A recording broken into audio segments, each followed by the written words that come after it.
Hello. Hi, friends. Welcome back. Welcome to yet another monthly reading wrap up for the month of April. This was, dare I say, a very good reading month. Definitely a much better one than February. It started off not great and then it ended off really good. Like everything, I think the last three books, maybe four that I read this month were all like at least 4 stars, which is not very common, at least not for me. So today I want to talk to you about them and give you my thoughts. Let's go to my handy dandy notes. The first book I read this month was Normal People by Sally Rooney, which is a book that I have been meaning to read for a very long time. Sally Rooney is one of those authors that is really polarizing. You either really like her or you do not like her work at all whatsoever. So I was very curious to read one of her books from my own and see how I would feel about it. And I'm very sorry to inform that I think I fall within the latter group because I did not hate Normal People. I just did not like it very much.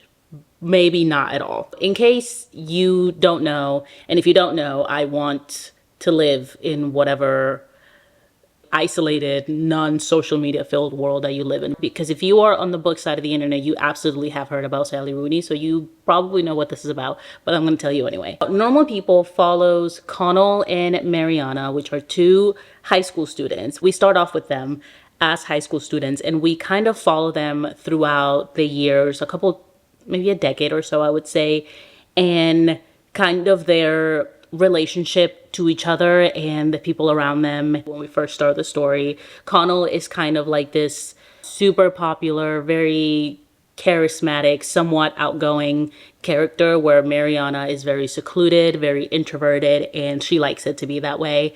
They start to date in secret, and we kind of follow them from there and just how their relationship evolves and does not evolve. Here's the thing. I understand what this book was trying to do. I really do. I've had conversations with other people, both online and in person, where they've tried to kind of like explain the lore of this book and what it was trying to do and how it was so brilliant in the way that it executed what it was trying to do. I get it. I understand that this is supposed to be about two people that are flawed, that are not perfect, and aren't necessarily meant to be liked, but more so just understood. I get what it was trying to do. I just did not like it. I did not have any kind of interest in Connell or Mariana after a while. I kind of felt like we just kept going back and forth between them either being together and then not being together, and they were both kind of flat and one-dimensional. Sorry. And very boring to read about. They were not interested on page whatsoever. This is something that does not normally bother me in a book. Like, I am somebody who, if anything, enjoys reading, especially a main character that isn't supposed to be liked or isn't likable as main characters usually are. So it wasn't that I didn't like it because of that. I just didn't like this particular book. I don't know. I just think that maybe Sally Rooney might not be for me. To me, Mariana and Connell did not seem to have a personality. I do, however, really like Sally Rooney's writing style. I did not like the storyline. I did not care for the characters, but the writing style itself, I really enjoyed. I really, surprisingly, really liked the fact that she does not use any quotation marks. I was into that. So I think I'm going to give another try to one of her books. Maybe that will solidify if maybe it was just this particular story or just Sally Rooney in general that is not for me. That was Normal People by Sally Rooney. On a much lighter note, the next book I read was The Girl Who Fell Beneath the Sea by Axie O. I think this was truly the palate cleanser that I needed after Normal People. It was whimsical, it was fun, it was lighthearted, it was very kind of fairy tale-esque, and honestly everything that I wanted and needed out of the story. This is about a girl who falls beneath the sea. No, I'm just kidding. This is about a girl who lives in a seaside town that is kind of cursed because their sea god is angry. And in order to appease the sea god, every year this town, or I guess actually the entire country as a whole, offers up a bride to the sea god, and they just kind of throw her into the sea in hopes that she will do the trick and the sea god will stop drowning all of their crops. I really, really enjoy this story. It was a very quick read. The writing was really well done. It was very, it did exactly what the story intended to do, which was to be very mythical and fairy tale-esque, and really try to tell you this tale of a cursed and a bride and a sea god. And everything that the description gives you is handed to you with the writing style. The only reason why I couldn't bring myself to give this too high of a rating was because it was a little bit confusing. At some points, you can kind of tell that the author didn't really give too much thought to the plot because some things don't really add up or make sense, but it wasn't enough to take away from the story overall. So good either way. If you're looking for something quick and whimsical and fairy tale-esque and just to give you exactly that, nothing more, nothing less, I highly recommend The Girl Who Fell Beneath the Sea. Then we get into the books that I read in April. Those ones you read every once in a while that remind you why you love reading so much. The first one being one that I have put off for far too long, and I'm so glad that I started, and I'm kicking myself for not have starting this or anything by this author sooner, and that is What Moves the Dead by T. Kingfisher. I personally am not familiar with the original Edgar Allan Poe short story that this is based on, which I think it's called What Happened to the something, the last name of the family in the story. But anyway, this is a retelling of that, and it was just perfect. It was done so well. I normally do not read any kind of horror at all whatsoever, which is funny because horror movies are one of my favorite genres of all time. I love watching them. It just has never occurred to me that I could actually read it too. I more so questioned, how can an author elicit that feeling of fear and suspense and, you know, all the emotions that you get from watching a horror movie. I didn't really know how that would translate onto the page. I don't know why. This is my first try ever, and it was amazing. I need more from now on. This is about our main character, who is, I believe, a retired soldier, or he might still be a soldier, but he's a retired soldier, and he gets a letter from a longtime friend of his basically telling him, hey, I think something is really wrong with me and I feel like I'm dying. I don't feel like I have much time. We need your help. And so he goes, and they live in this very secluded, weird, kind of creepy-ish town in this huge mansion that is falling apart brick by brick. And as soon as our character gets there, he is immediately informed that there are kind of these fungi or parasites that are kind of taking over the land, and they make animals act weird, like very creepy and weird. And we go from there. I don't want to say much. I don't want to spoil it because it is a very, very short read. It's definitely less than 200 pages. It's a very, very short read. In such a short amount of time, T. Kingfisher manages to completely wrap you into the story, and just the suspense that was building up for me the entire time that I was reading this was amazing. My only complaint was literally that it was too short. There is this big looming mystery throughout the entire story, and by the time the book is over, I was left with far more questions than answers. I really wish that it would have been longer, and I was really upset about that until I found out that there is a sequel, which I have already purchased. So you will be hearing about this a little bit more. If you are looking to get into horror novels and you don't know where to start, I think T. Kingfisher is a very, very good place, a wonderful place to start. I can't wait to read pretty much everything and anything else that this author has put out. So that was What Moves the Dead. Next, I read a book that has been like spoon-fed to me for years now. I have heard so many people talk about this godforsaken book, and I was tired. I was like, okay, fine, damn, I'll give it a try. I will read it. And of course, it is now probably an all-time favorite. And that is Sorcery of Thorns by Margaret Rogerson. I love this. I wasn't obsessed with it. I don't think it's perfect, and I'll explain in a little bit why, but I did really, really like it. I did rate it pretty highly considering how I usually rate my books. This is about a young girl named Elizabeth. In this world, we have what are called great libraries. I believe there are 6, 7, 8 of them. And our main character was raised in one of them. And in these libraries, the books are pretty much alive. They are sentient. They can feel, they can hear, and they may or may not sometimes turn into monsters if they're let out. Being a bookkeeper or librarian in this world is a pretty big deal, and it is what our main character wants to become. There is some sabotage carried out in the library. Someone very important is murdered, and our main character is the only one at the scene of the crime when everything goes down. So she's obviously blamed for it, and our story kicks off from there. I don't think I've ever related to a character more in a book than I have to Elizabeth.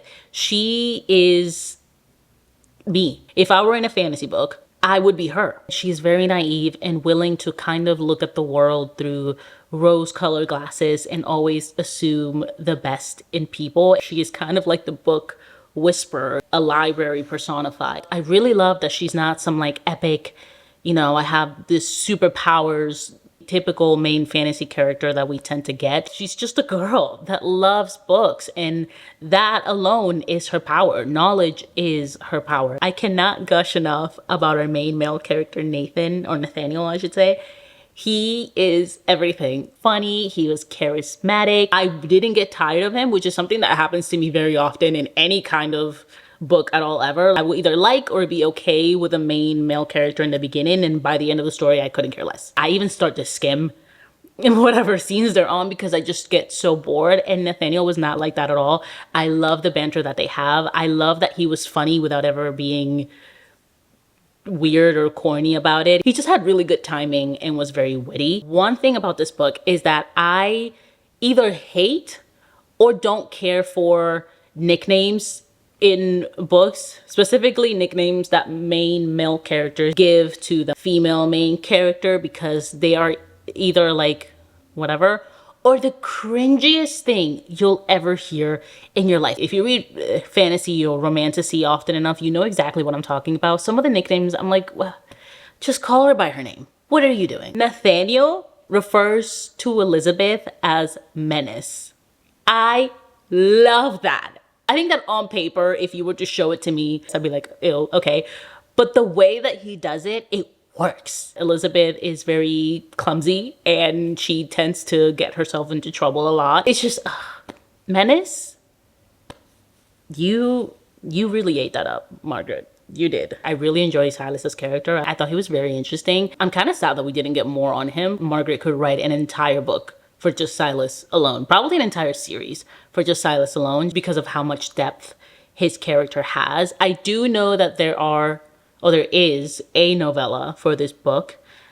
I do plan on reading it because I really love this. I have no idea what it is about, but I hope that we get some more insight on Silas. Now, the only reason why I couldn't bring myself to give this book a higher scoring than what I did, or even like a more perfect score, was because I did not care for the villain. I really enjoyed every other aspect of the story. I thought the villain was a little bit weak. There's a lot of dark magic and sorcery going on, and then our main villain just kind of didn't really live up to that. I found him to be very one-dimensional and not at all threatening. I mean, yeah, he stirred the pot and caused some trouble, but I think that for what this story was, it could have been a lot bigger than that. The villain could have been a lot bigger, a lot scarier than that. So just for that, I can't bring myself to give it a 5-star. But other than that, I highly, highly recommend this book. If you are like me and you've seen it everywhere, if you have heard everybody and their mom and their cats talk about it and you're like, oh my God, like what is the hype about? It deserves it. It absolutely deserves it. Is it perfect? No. But it is great.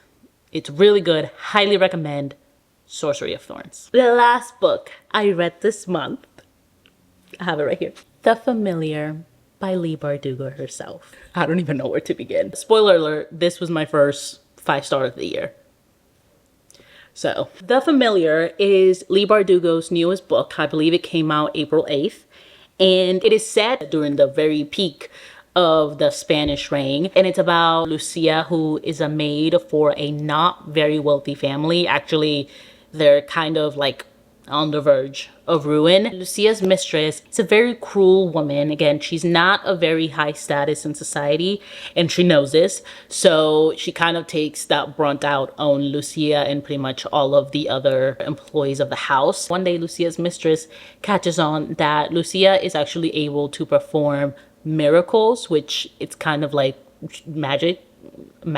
She has magic. She kind of uses her in order to propel her reputation and status in society. And by the worst luck in the world, Lucia finds herself catching the attention of a lot of very important people, and they push her to be in this tournament where she competes with other miracle performers that are competing to become kind of like the king's personal miracle worker slash magician.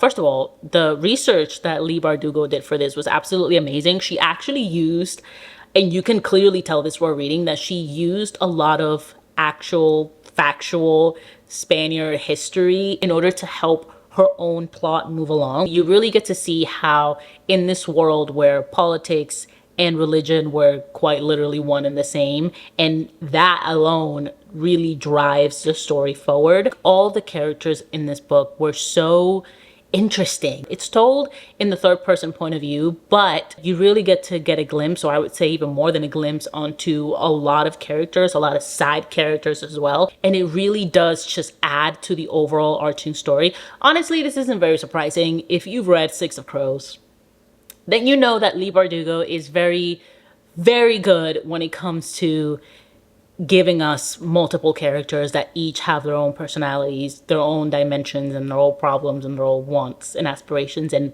has a talent of making us care for each and every single one of them.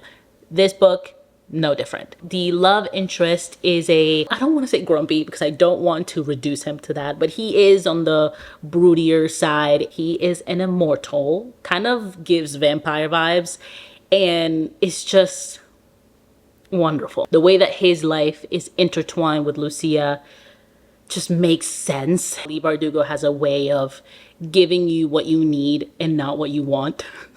Because obviously you always want everybody to be happy. You always want everything to work out. But her stories make sense. She's just so good at what she does. I know for a fact that you have probably heard about this book ever since it came out. I know that there's probably a lot of hype, or going to be a lot of hype around it. Do yourself a favor, go read it. If you like me and Six of Crows is one of my favorite books of all time, what are you doing?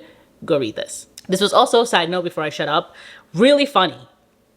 I don't know, there was just something about it that had me cackling very, very often. Truly cannot recommend this enough. I'm not doing justice to the description. I'm not even doing justice to my feelings. Please go read it. This is the best thing I've read this year. That is The Familiar by Leigh Bardugo. And those are all of the books that I have been reading lately. I know my list is not very extensive, but I am a student and a full-time employee, so this is all you're gonna get from me. I hope you're having a great day and a great week wherever you are. I hope you had as good of a reading month as I am having. And if you haven't, then fear not. I hope you have a great reading month next month. Thank you so much for watching. My name is Gigi.